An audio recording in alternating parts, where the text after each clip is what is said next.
শুভ সন্ধ্যা। রাখি পূর্ণিমার অনেক অনেক শুভেচ্ছা সবাইকে। আমাদের এখানে কত সুন্দর ঝুলন হয়।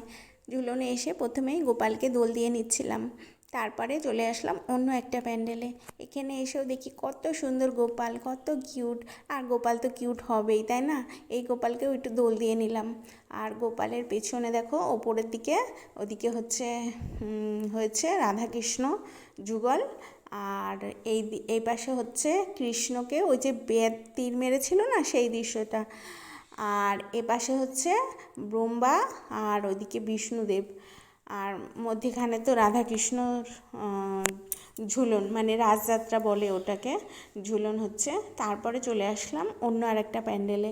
এই প্যান্ডেলটা হচ্ছে তোমার বৃন্দাবনের নিধুবন।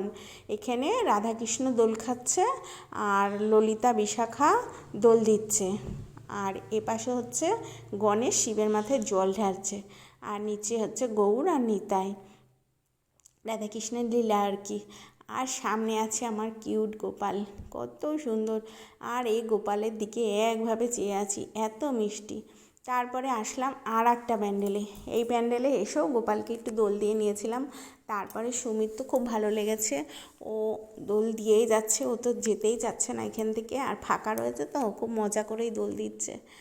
তারপরে ও দোল দিল, আমি দোল দিলাম। এমনিও মনটা ভালো ছিল না, তো রাখি পরাতে পারিনি। এখানে এসে মনটা খুব ভালো হয়ে গেল। আর অপূর্ব সুন্দর লাগছিল ওই নিধুবনটা।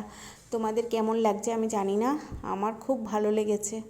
আর সামনে থেকে দেখলে তো সব জিনিসই খুব ভালো লাগে, তাই না? তারপরে আসলাম আর একটা প্যান্ডেলে। এখানে এসেও এই গোপালকে একটু দেখে তারপরে বললাম যে চল একটু মেলায় ঘুরে আসি। তো মেলার ভেতরে তো যাওয়া যাবে না, সামনেটায় দাঁড়িয়ে ওই নাগরদোলনাটা দেখছিলাম, কারণ প্রচণ্ড কাদা। আর নাগরদোলনা চড়তে কার কার ভালো লাগে জানিও, আমার খুব ভালো লাগে, তবে আমি চড়িনি। তারপরে পাশেই আবার এসে আমি গোপালকে একটু দোল দেবো ভাবলাম, এসে একটু দোল দিচ্ছিলাম। আসলে ফাঁকা ছিল, আমারও খুব ভালো লাগছে, জানো না, আমিও ছেলে মানুষ হয়ে গেছি আর কি। আমারও মনে হচ্ছে দোল দিয়েই যাই। আর যে সত্যি কথা বলতে আমারও যেতে ইচ্ছা করছিল না, দোল দিতে খুব মজা লাগছিল। আর খুব সুন্দর হয়েছে না, আমার খুব ভালো লেগেছে। তোমাদের কেমন লেগেছে তোমরা জানিও। তারপরে ভাবলাম যে একটুখানি ওই পাশ দিয়ে, রাস্তার ধার দিয়ে মেলাটা একটু দেখে যাই। তাই ভেতরে তো যাওয়া যাবে না, যেহেতু মাঠে কাদা। আশেপাশের কয়েকটা দোকান ঘুরেছি, আর রাস্তার সামনেটাই দাঁড়িয়ে একটু দেখছিলাম। এটা রাস্তার সামনেটায়, কারণ মাঠের ভেতরে প্রচণ্ড কাদা, তাই জন্য লোকজনও কম হয়েছে। দেখো কীরকম কাদা, পিছলে যাওয়ার খুব ভয়।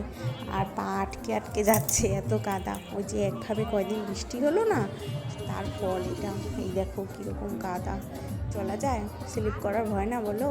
আমার তো একবার পা স্লিপ করে উঠেছিল ওই দোকানগুলোয় যেতে গিয়ে, তারপরে আমি আর যাইনি। তাই হচ্ছে বললাম এখান থেকেই দেখি দিয়ে তারপরে একটা আইসক্রিম খেলাম, খেয়ে আমি বলছি এবার বাড়ি চল, এবার বাড়ি যাব, আর ভালো লাগবে না। তো এখন বাড়ি যাওয়ার পালা। টাটা, আবার দেখা হবে।